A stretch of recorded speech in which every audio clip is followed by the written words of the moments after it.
বন্ধুগণ, আমরা গত 14 জানুয়ারি লক্ষ্য করে দেখলাম আমাদের বন্ধু সহযোদ্ধা প্রাণী বিদ্যা বিভাগের 50তম আবর্তনের শিক্ষার্থী হোসনি মোবারকের উপর এই বিশ্ববিদ্যালয়ের একটি স্কুলের শিক্ষার্থী স্বামী সে তার একটি তুচ্ছ ঘটনাকে কেন্দ্র করে হোসনি মোবারকের উপর হামলা করেছে এবং এই ঘটনা আমরা লক্ষ্য করে দেখলাম যে সে গুরুতর আহত হয়েছিল এবং তাকে হাসপাতালে চিকিৎসা নিতে হয়েছে।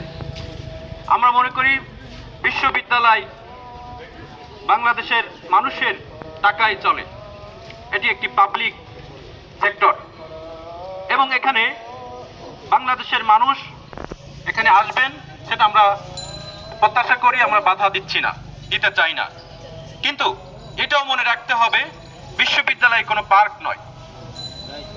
কিন্তু জাহাঙ্গীরনগর বিশ্ববিদ্যালয়কে এই ঢাকাবাসী তারা পার্ক হিসেবে মনে করে এবং শুক্র শনিবারে যদি কেউ আমরা জাহাঙ্গীরনগর বিশ্ববিদ্যালয় আমাদের নিজেদেরকে মনে হয় আমরা বহিরাগত আর তারা হচ্ছে এখানকার পূর্ণ স্টেক। এর থেকে লজ্জাজনক, এর থেকে দুঃখজনক আর কি হতে পারে? আমরা যখন খেতে বের হই তখন আমরা হোটেলগুলোতে আমরা জায়গা পাই না, কারণ বাইরের লোকজন এখানে ভিড় করছে, আমাদের অনেক সময় অভুক্ত থাকতে হয়।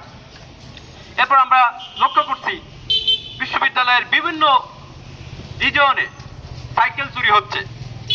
আমরা অনেক দিন ধরে বলে আসছি আমাদের ব্যারিকেডের ওখানে একটা সাইকেল শেড দেওয়া হোক, কিন্তু প্রশাসন সেই দাবিকে কর্ণপাত করেনি। গত কালকেও কাজী নজরুল ইসলাম হলে একটি সাইকেল চুরি হয়েছে। আমরা অনেক দিন ধরে লক্ষ্য করে দেখছি এমএস হলের সামনে ওখানে নিয়মিত বিরতিতে ছিনতাই হচ্ছে। আমি নিজে এই ছিনতাইয়ের শিকার হয়েছিলাম প্রথম বর্ষে। সুতরাং আমি জানি যে এটার প্রয়োজনীয়তা, এটার গুরুত্ব কতটুকু। যে ব্যক্তি ভিকটিম হয় সে জানে এর গুরুত্ব কতটুকু। খুবই আফসোসের বিষয়, বিশ্ববিদ্যালয়ের যারা প্রশাসনে রয়েছে তারা ভিকটিম নয় বলেই আজকে শিক্ষার্থীদের দাবি দেওয়া খুব বেশি কর্ণপাত করছেন বলে আমাদের কাছে প্রতীয়মান হচ্ছে না। আমরা এটার নিন্দা জানাই, প্রতিবাদ জানাই এবং প্রতিবাদ নিয়মিত বিরতিতে আমরা জানিয়ে আসছি।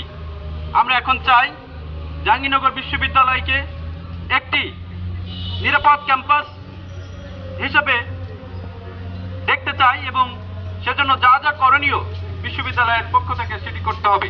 আমরা জাহাঙ্গীরনগর বিশ্ববিদ্যালয় সংস্কার আন্দোলনের পক্ষ থেকে যে 36 দফা দাবি দিয়েছিলাম তার গুরুত্বপূর্ণ একটি দাবি ছিল পুরো বিশ্ববিদ্যালয়কে নিরাপত্তায় সিকিউরিটির মধ্যে নিয়ে আসা হোক। আমরা পুরো ক্যাম্পাসে সিসিটিভি সংযুক্ত করার দাবি করেছিলাম। আমরা যেসব জায়গা অপরাধ